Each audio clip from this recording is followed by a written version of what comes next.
Hello students, इस video का introduction आपको दें। इस वीडियो में हम आपको बताने जा रहे हैं संपर्क में रखे दो पतले लेंसों की संयुक्त फोकस दूरी। देखो, छोटे क्लास में आपने पढ़ा होगा प्रतिरोधों का संयोजन। दो या दो से अधिक प्रतिरोध हैं, आपस में श्रेणी क्रम में या समांतर क्रम में हम जोड़ सकते हैं। या फिर आपने पढ़ा इसके पहले संधारित्रों का समायोजन या संयोजन। दो या दो से अधिक संधारित्र हैं, आपस में श्रेणी क्रम में या समांतर क्रम में जोड़ सकते हैं। कई प्रकार के संयोजन आपने पढ़े होंगे। इस वीडियो के माध्यम से हम आपको लेंसों का संयोजन आपको बताने जा रहे हैं। दो या दो से अधिक लेंस हैं, हम आपस में उसको समायोजित कर सकते हैं पास पास रख के, ठीक है। और एक नई फोकस दूरी का उत्तल लेंस हम बना सकते हैं या अवतल लेंस बना सकते हैं, या आप यूं कह सकते हो अभिसारी लेंस और अपसारी लेंस के रूप में हम उसको इस्तेमाल कर सकते हैं। कन्वर्जिंग लेंस, डाइवर्जिंग लेंस, ठीक। आप ध्यान से देखना बेटा, ये कॉन्वेक्स लेंस है, पतला लेंस है, उत्तल लेंस है, ठीक है, जिसकी फोकस दूरी कितनी स्मॉल f1 है। इसके पहले के वीडियो में हम आपको समझा चुके हैं।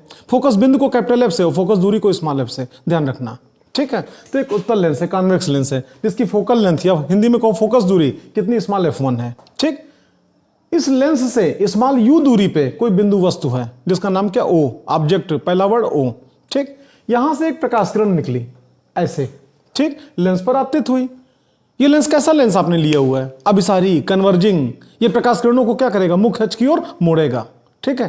तो अब यहां पे देखना, यहां से एक प्रकाश किरण निकली, लेंस पर आपतित हुई, लेंस ने अपना कमाल दिखाया, प्रकाश किरण को मुख्य अक्ष की ओर मोड़ दिया, और मोड़ के मान लो यहां पे प्रकाश किरणें यहां पे मुख्य अक्ष को काट रही हैं। इसका मतलब कि अगर सिंगल पीस लेंस है तो स्मॉल u दूरी पे अगर कोई वस्तु रखा है तो इस लेंस के द्वारा उसका प्रतिबिंब कहां बनेगा, आई डैश पे बनेगा, जिसकी डिस्टेंस आपने कितनी मानी, v डैश मानी। ध्यान देना, वस्तु की दूरी कितनी, स्मॉल u, प्रतिबिंब की दूरी कितनी, v डैश। डैश क्यों मान रहे हैं, अभी आगे चलते हैं, क्योंकि इसके बगल में हमको दूसरा लेंस मानना है। दो या दो से अधिक लेंसों का हमको समायोजन करना है। अभी तो हमने एक ही लेंस पकड़ा हुआ है, ठीक है। तो आप यहां पे देख रहे हो, यहां पे बिंदु वस्तु है O, जिससे एक प्रकाश किरण निकली, इस लेंस पर आपतित हुई। ये आपका कन्वर्जिंग लेंस है, अभिसारी लेंस है, प्रकाश किरणों को मुख्य अक्ष की ओर मोड़ेगा। इसने मोड़ा और मोड़ के आपका मुख्य अक्ष को आई डैश पर काटा। इसका मतलब कि इस वस्तु का एक प्रतिबिंब यहां पे बना। अच्छा, क्योंकि वास्तव में किरणें यहां पे आई हैं तो प्रतिबिंब भी क्या, वास्तविक होगा, रियल इमेज होगी, ठीक है। आप आगे चलो।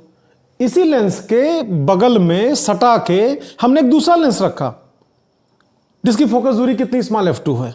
आप देखो, ठीक, वस्तु वहीं पे रखा है। आप देखो बिल्कुल एक सीध में ऐसे, यहां पे वस्तु, यहां पे वस्तु, u दूरी पे, u दूरी पे, ठीक। वही प्रकाश किरण निकल के इस पे आपतित हुई, वही प्रकाश किरण निकल के इस पे आपतित हुई। ये जो प्रकाश किरण यहां पे आई डैश, तो ये प्रकाश किरण यहां से निकल के आई डैश की तरफ आ रही थी। ध्यान देना, हम यहां से यहां तक की बात कर रहे हैं, ये, ठीक। अगर ये लेंस ना रखा होता तो स्ट्रेट लाइन सीधे आपका इसी के नीचे यहां पे इसी जगह आता कि नहीं आता, ठीक। लेकिन प्रकाश किरण जैसे यहां पे आई, इस लेंस पर आपतित हुई। अब इस लेंस ने अपना कमाल दिखाया, इसने कहा हम भी अपसारी हैं, चलो मोड़ो किधर, मुख्य अक्ष की ओर। इस लेंस ने अपना कमाल दिखाया और इस प्रकाश किरण को इधर नहीं जाने दिया, बल्कि किधर की ओर, इधर की ओर मोड़ दिया, ऐसे निकल के और यहां पे इधर की ओर मोड़ दिया, ठीक। आप ध्यान से सुनना बेटा, अब सुनो। आपतित किरण मुख्य अक्ष को जहां कहीं काटती है या काटती हुई प्रतीत होती है, उसे आप क्या कहते हो, वस्तु या बिंब, ठीक। और अपवर्तित किरण मुख्य अक्ष को जहां कहीं काटती है या काटती हुई प्रतीत होती है, उसे आप क्या बोलते हो, प्रतिबिंब, ठीक है। वस्तु की दूरी u से, प्रतिबिंब की दूरी किससे, v से, एक प्रथा है, ठीक। आप आगे देखना इसमें है। तो यहां पे वस्तु रखा हुआ स्मॉल u दूरी पर, यहां से एक प्रकाश किरण निकली, पहले लेंस पर आपतित हुई और पहले की भांति यहां आई डैश की तरफ चलने को प्रेरित हुई।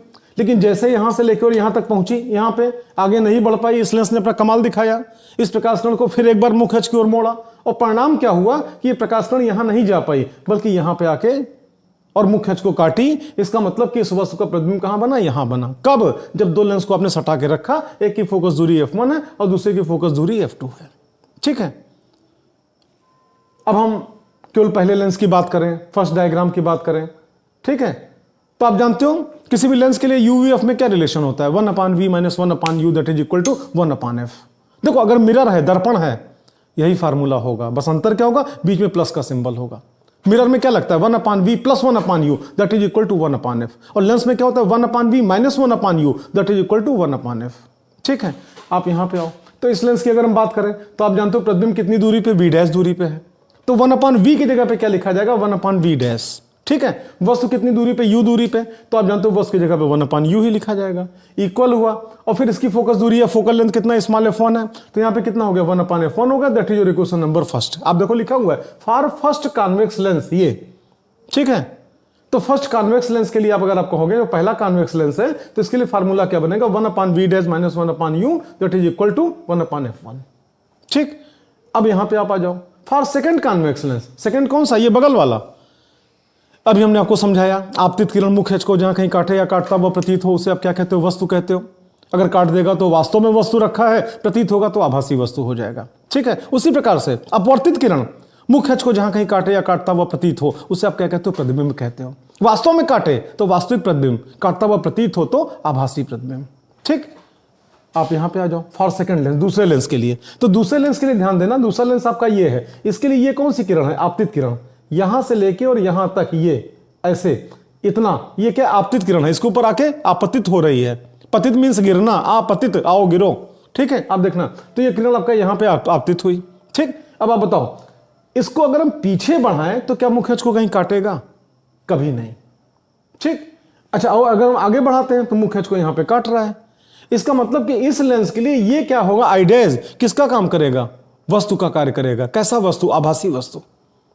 एक बार फिर आपको समझाएं, ये दूसरा लेंस है, इस पर ध्यान देना। दूसरे लेंस पे ये जो किरण है यहां से लेके यहां तक, यही तो आपतित किरण है। और हमने क्या बताया कि आपतित किरण मुख्य अक्ष को जहां कहीं काटे या काटता हुआ प्रतीत हो उसको आप क्या बोलोगे, वस्तु बोलोगे। काटेगा वास्तविक वस्तु, काटता हुआ प्रतीत होगा आभासी वस्तु। आप आगे देखना इसके बाद। तो अगर इसको हम पीछे बढ़ाएं तो क्या मुख्य अक्ष को कहीं काटेगा, कभी नहीं। आगे बढ़ाए, यहां पे काट रहा है। इसका मतलब कि दूसरे लेंस के लिए ये क्या हो गया, वस्तु हो गया। और दूसरे लेंस के लिए आप जानते हो ये कौन सी किरण है, अपवर्तित। आप यहां पे आपका दूसरे लेंस के लिए आप जानते हो ये कौन सी किरण है, अपवर्तित किरण है। तो ये मुख्य अक्ष को कहां पे, आई पे काट रही है। तो दूसरे लेंस के लिए आई डैश किसका कार्य करेगा, वस्तु का कार्य करेगा, जो कितनी दूर है, वी डैश दूरी पर है। और दूसरे लेंस के लिए आई किसका कार्य करेगा, प्रतिबिंब का कार्य करेगा, जो कितनी दूरी पे, वी दूरी पे है। और फार्मूला क्या होता है, 1/v minus 1/u that is equal to 1/f। ठीक है, उसी पैटर्न पे फॉर सेकंड कॉन्वेक्स लेंस, ये वाला। तो इसके लिए वस्तु कौन, आई डैश, कितनी दूरी पे, वी डैश दूरी पर। देखो यहां भी वी डैश, यहां भी वी डैश। और दूसरे लेंस के लिए आई क्या है, प्रतिबिंब, कितनी दूरी पे, वी दूरी पे। तो आप देखो फार्मूला हम लगा रहे हैं 1/v माइनस 1/u। तो 1/v की जगह पर तो 1/v ही है, क्योंकि प्रतिबिंब की दूरी कितनी, वी दूरी पे है प्रतिबिंब। और इसके लिए वस्तु कौन, आई डैश है, कितनी दूरी पे, वी डैश दूरी पर है। तो फार्मूला जो है ना 1/v minus 1/u that is equal to 1/f। तो 1/v माइनस 1/u, u की जगह पे क्या होगा, v dash that is equal to 1/f। तो इसकी फोकल लेंथ कितनी, स्मॉल f2 है, तो यहां पे 1/f2 लिखा गया। ठीक, अब आप आगे देखना इसके बाद। ठीक है, ये इक्वेशन फर्स्ट, ये इक्वेशन सेकंड, हम दोनों को क्या करें, ऐड कर दें। दोनों इक्वेशन को आप जोड़ दो। उपरोक्त दोनों समीकरणों को जोड़ने पर तो आप देखो फर्स्ट इक्वेशन का जो लेफ्ट साइड है 1/v डैश माइनस 1/u। फिर सेकंड इक्वेशन का जो लेफ्ट साइड है 1/v minus 1/v dash that is equal to, फिर फर्स्ट इक्वेशन का जो RHS है 1/f1 प्लस, फिर सेकंड इक्वेशन का जो RHS है राइट हैंड साइड है 1/f2। ठीक, ये और ये सेम, यहां पे प्लस यहां माइनस, दोनों कैंसिल हो गए। ठीक, तो ये बचा, फिर आपका ये, इसको ये प्लस है, इसको हमने पहले लिख दिया, माइनस बाद में लिख दिया। तो 1/v minus 1/u that is equal to 1/f1 plus 1/f2 that is your equation number third. ठीक, अब हम ये मान के चलते हैं कि माना कि स्मॉल f फोकस दूरी का कोई एक सिंगल पीस, एक ऐसा लेंस है जो अकेले ही वो काम करके दिखा रहा है, जो काम ये दोनों लोग आपस में अगल बगल रख के और जुड़ के कर रहे हैं। आप पूछोगे दोनों मिलकर काम क्या कर रहे हैं, आपको बताएं क्या काम कर रहे हैं। बाईं तरफ u दूरी पर कोई वस्तु रखा है जिसका प्रतिबिंब दोनों मिलके दाईं तरफ और कितनी दूरी पे, v दूरी पे बना रहे हैं, लेकिन दोनों मिलके बना रहे हैं। अब हम ये मान के चल रहे कि सिंगल पीस कोई ऐसा लेंस है जिसकी फोकस दूरी स्मॉल f है और वो अकेले ही बाईं तरफ स्मॉल u दूरी पर रखी वस्तु का प्रतिबिंब दाईं तरफ बना देगी। तो हम ये कह सकते हैं कि ये सिंगल पीस जो लेंस है ये उपरोक्त दोनों लेंसों के समायोजन के तुल्य है। ठीक है, तो आप यहां पे देखना बेटा, माना कि स्मॉल f फोकस दूरी का कोई ऐसा लेंस है जो लेंसों के उपरोक्त समायोजन के तुल्य है, अतः इस तुल्यकारी संयुग्मी लेंस हेतु। ठीक, तो आप जानते हो simple formula 1/v minus 1/u that is equal to 1/f। ये आपका इक्वेशन नंबर 4 हो गया।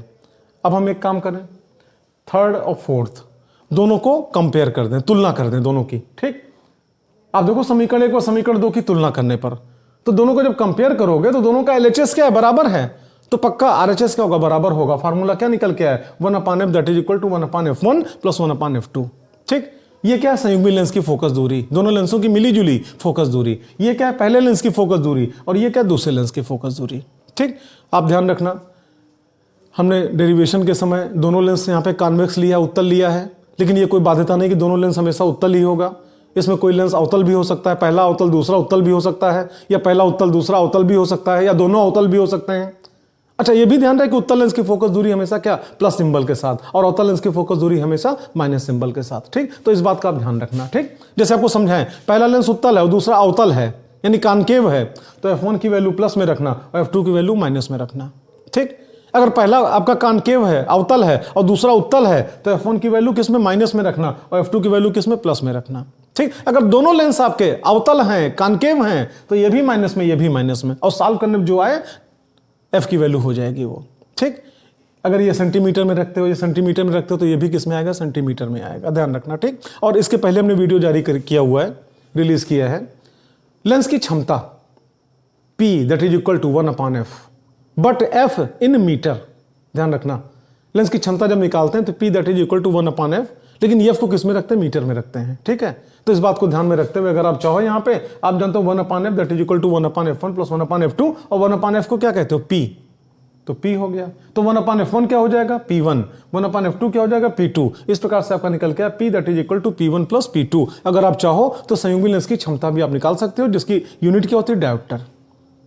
डायोप्टर क्या होता है, क्षमता क्या होती है, अगर आपको डिटेल समझना हो, इसके पहले वीडियो हम रिलीज कर चुके हैं। एक बार आप थोड़ा सा कष्ट करना, आप देखना, खुद भी समझना, अपने फ्रेंड सर्कल में भी आप लोगों को समझाना। ठीक, इस प्रकार से वीडियो को हमने देखा। इसके बाद हम अगली वीडियो जारी करने जा रहे हैं, विस्थापन विधि द्वारा उत्तल लेंस की फोकस दूरी ज्ञात करना। प्रैक्टिकल के पॉइंट ऑफ व्यू से भी काफ़ी इंपॉर्टेंट है, न्यूमेरिकल के पॉइंट ऑफ व्यू से भी काफ़ी इंपॉर्टेंट है। ठीक, आप देखना, बहुत बेहतर तरीके से आपको समझ में आएगा। और अपने चैनल की जानकारी दें। हमारे चैनल का मोटो है कि इंटरमीडिएट के बच्चों को, खास तौर पे उन बच्चों को जो इंटरमीडिएट के तुरंत बाद चाहते हैं कि कंपटीशन में बैठे हो, कंपटीशन में बीट कर लें, फिजिक्स का कॉन्सेप्ट हमको क्लियर हो, उनके लिए हमारा पूरा प्रयास है कि पूरा का पूरा सिलेबस और बहुत विधिवत तरीके से, सुगम आसान तरीके से उनको समझाया जाए। ठीक, इसी मोटो को लेके हम और हमारी पूरी टीम लगी हुई है। मैक्सिमम वीडियो हमने उपलब्ध कराई है, और जितनी उपलब्ध कराई है इससे कई ज़्यादा गुना वीडियो हम आपको उपलब्ध कराने का हमारा मोटो है। कोशिश रहती है कि पर डे एक दो वीडियो पर डे आपका जारी होता रहे, रिलीज होता रहे। आपका केवल एक सहयोग हमको इतना चाहिए कि हमारे चैनल के लिंक को आप अधिक से अधिक आप शेयर करो। जितने ज़्यादा सब्सक्राइबर बढ़ेंगे, थोड़ा सा अपना भी हौसला बढ़ेगा। ठीक, और अधिक मेहनत करके हम अधिक से अधिक आपको सुविधा और अधिक से अधिक अच्छी जानकारी आपको प्रोवाइड कराएंगे। अच्छा लगा हो ये वीडियो, आप लाइक ज़रूर करना और कमेंट भी ज़रूर करना। कमेंट पढ़ के भी, आपके कमेंट भी बहुत अच्छे लगते हैं। और एक बात यहाँ पे, कमेंट के साथ अगर आप अपना डिस्ट्रिक्ट लिख दिया करोगे तो हमको भी जानकारी मिलेगी कि हमारा वीडियो किस जिले तक पहुंचा, किस प्रदेश तक पहुंचा, कहां तक पहुंचा। ठीक है, और अगर कुछ कमी दिखी होगी तो भी आप कमेंट करना, उस कमी को हम अगली वीडियो में सुधारने की कोशिश करेंगे। That's all, best of luck. मिलते हैं अगले वीडियो में, विस्थापन विधि द्वारा उत्तल लेंस की फोकस दूरी ज्ञात करना। That's all, best of luck.